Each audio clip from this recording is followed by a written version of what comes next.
Hi guys, my name's Emma and let's talk spooky stuff. For weeks now, I've been receiving DMs from you guys on Instagram talking about this movie called Trauma from Chile. I kept on getting messages saying it was the sickest, most depraved, most disturbing film you've ever seen, so I decided to watch it. Big mistake. Trauma is a tale of violence and abuse. The story opens in 1978 during the Pinochet regime in Chile. It opens up as one of the most disturbing scenes I've seen in a horror film yet, probably top 5. It is a disgusting scene about a young boy's stolen innocence and how he is abused, and the consequences are extreme. The scene involves rape, violence, torture, and abuse, and it also involves incest. So it's a very extreme way to open a movie. There's nothing quite like it. The film then moves into current day, which involves a prolonged sex scene between two women as a couple. It's a very long sex scene, and then it goes into them meeting up with two other women that one of them is related to, and they're going on this little getaway vacation to a regional residence that one of their families own. As it happens, they stop through this small local town. And I guess it's probably the most cliche foreshadowing in a horror movie. This happens so often. They stop into the local diner, whatever. This case, it's a bar, and they're told they're pretty much not welcome around here. It's definitely some foreshadowing with these two men who are very gross, really speaking down to them and giving them intense eye contact, which they know they'll meet again. The women then move on to the residence where they begin their own kind of subplot, and there's tension between the characters and their relationships, and as that all heightens, the men enter the property and you know what's gonna happen. The film is just full of torture and rape. It's hard to watch. It's a very violent, gruesome, gory film, and it is all about the cycle of abuse and nature and nurture creating a monster. What's very strange about the film is that the subplots that are built up by the women at the start don't seem to make much sense until you realize that it's meant to be a juxtaposition between the men's storyline, and this is shown whenever there is a sexual kind of scene between the women,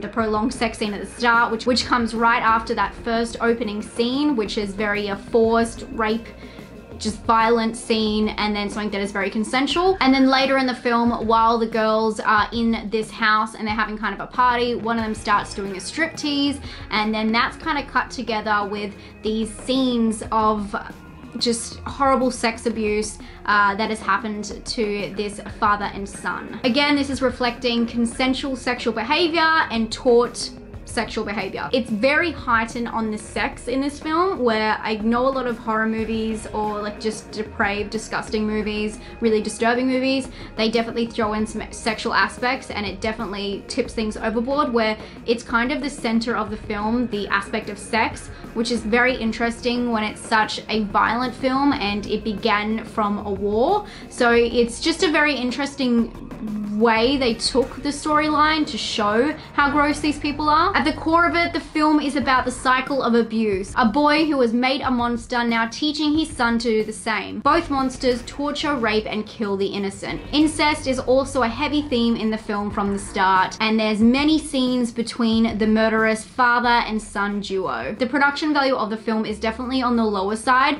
and you can see that they've tried to hide this within the mise-en-scene. They have a lot of smoke and purple lighting, and they also really amp up the special effects, and it's very practical effects, which I thought it's hard to say, but they did do well.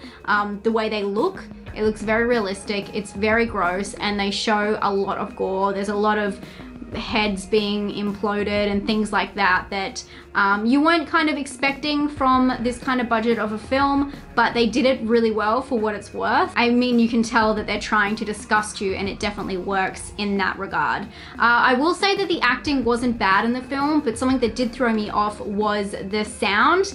In the soundtrack, they had a lot of English music, but it was very strangely worded, the lyrics, and they were very over the top. Very noticeable where you can hear every single line and they don't really make sense. Usually with songs that have lyrics in them in films, they'll put that more in the background or during like a bridging part, and it just seemed very full on and almost like it was definitely put in there to change the pace of the film from the modern to the flashback, but it was just very jarring and it made it feel very cheap. This film reflects how nature and nurture both contribute to the twisted psyche, creating a sadistic man and a cycle of abuse. Overall, this is a disgusting and disturbing movie, and I probably wouldn't recommend it to you guys. It's not one of the better made ones that have a really interesting takeaway. I do understand where the director and the filmmakers were going with the film and what they were trying to mean, but I don't feel like the takeaway justifies the means, and it's just a very intense movie. And I felt like they also brought out all of the obvious horror moves and didn't really do something that hasn't been done before in a different way, you know, not using incest and rape. So it was hard to watch and not much takeaway. And then also I just felt myself while I was watching it just wanting it to be over, which is definitely not a good sign of a film. That being said, you can see how much work was put into the film, and I did have a little peek on Letterboxd, and a lot of you guys really liked this film, and also on IMDb there's some really good reviews. So I guess it depends how you look at this film, but for me, it was gross, it was depraved, but it wasn't made badly. So for that, I'm gonna give it a 5 out of 10 for personal. For scare, I'm gonna give it like an 8. It's just disgusting. And for originality, I'm gonna give it a 3. It wasn't very original at all. This is a disgusting, depraved movie, and you guys are sickos for making me watch it. But I love you guys so much, and I appreciate you giving me your 2 cents. I'm gonna go wash my eyes out in the shower with some bleach. Talk to you guys soon. Stay spooky.